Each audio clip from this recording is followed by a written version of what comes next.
आपको पता है ये जिंदा है, लेकिन रूहानी तौर पर वो मुर्दा है। तो दुआ नहीं करते, तो कलाम नहीं पढ़ते, तो सच्चे नहीं करते, तो प्रस्तश नहीं करते, वो रूह में मुर्दा है, वो यीशु के लिए मुर्दा है। वो कुछ नहीं कर सकते, वो किसी के लिए कुछ नहीं कर सकते, क्योंकि वो मुर्दा है। और मुर्दे तरक्की नहीं करते, मुर्दे कामयाब नहीं होते, मुर्दे काम नहीं करते। इसलिए यीशु ने कहा मुर्दों को मुर्दे दफन करने दो। क्या फर्क है इन मुर्दों में? क्या फर्क है? दफनाने वाले मुर्दे और दफन होने वाले मुर्दों में क्या फर्क रह गया? दोनों मुर्दे हैं। अजब बात है कि जो मर गया है उसको तो दफन करना ही है, लेकिन दफनाने वाले भी मुर्दे हैं। जो चल फिर रहे हैं, जो सांस ले रहे हैं, वो मुर्दे हैं। बताओ कैसे मुर्दे हैं? आगे अदन के अंदर जब गुनाह हुआ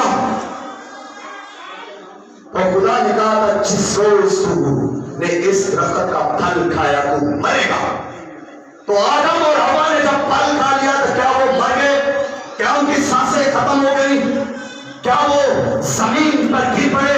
लोग ऐसा कुछ नहीं हुआ, लेकिन वो रूहानी तौर पर मर गए, वो रूहानी मुर्दा हो गए। उनकी खुदा से रफाकत टूट गई, उनका राब्ता खुदा से टूट गया, वो खुदा से जुदा हो गए, वो खुदा से डरने लगे, उनकी जिंदगी के अंदर गुनाह आ गया, वो मुर्दे बन गए। इसी तरह हम जो इस दुनिया के अंदर चलते फिरते ललकारते भागते लड़ते मारते कूदते हैं, दर हकीकत मुर्दे हैं। यीशु मसीह के नजदीक हम मरते हैं, इसके अलावा हम कुछ नहीं।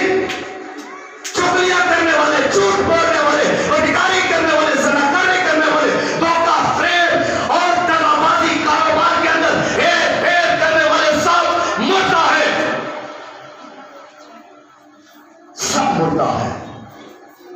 इनको जिंदा करेगी तो रूह, इनको जिंदा करेगी तो मसीह की रेजरेक्शन पावर, मसीह की कुदरत। जब ये यीशु के पास आएंगे, जब यीशु पर ईमान लाएंगे, तो यीशु मसीह की रेजरेक्शन पावर इनकी जिंदगियों में काम करेगी और ये लाजर की तरह जिंदा होंगे, ये नाइन शहर के बेटे की तरह जिंदा होंगे, और ये जिंदा होंगे याई की बेटी की तरह जिंदा होंगे। इनकी कब्रें खाली हो जाएंगी। यीशु मसीह की कब्र खाली है। जिनको मसीह जिंदा करता है, लाजर की कब्र खाली हो गई। नाइन शहर के बेटे, नाइन शहर की बेवा के बेटे की कब्र जो खोदी हुई थी, खाली की खाली रह गई। यीशु मसीह की रेजरेक्शन पावर ने उसे जिंदा कर दिया, कब्र तक पहुंचने नहीं दिया। इस तरह आज सोचे किसी का बेटा मर चुका है, किसी का भाई मर चुका है, किसी की बहन मर चुकी है, और किसी का बाप मर चुका है, किसी की बीवी मर चुकी है। इससे उसी तरह है जिस तरह नाइन शहर का बेटा मर चुका और वो रो रही थी। लेकिन अफसोस की बात तो यह है, हमारे अपने मर रहे हैं और मरे हुए हैं, लेकिन हम में से कोई रोने वाला नहीं है। हम रोते नहीं है अपनी औलाद के लिए, अपने भाइयों के लिए, अपने रिश्तेदारों के लिए, अपने खानदान के लिए। हम आह नहीं भरते, हम सिसकियां नहीं भरते, हम रोते नहीं, हम रोते नहीं रखते, हम खुदा के पास नहीं आते। ये वजह है कि रेजरेक्शन नहीं हो रही।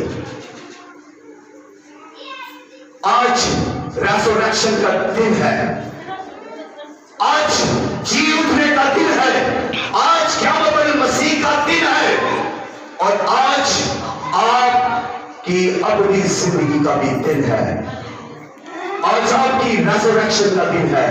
अभी यीशु को कबूल करके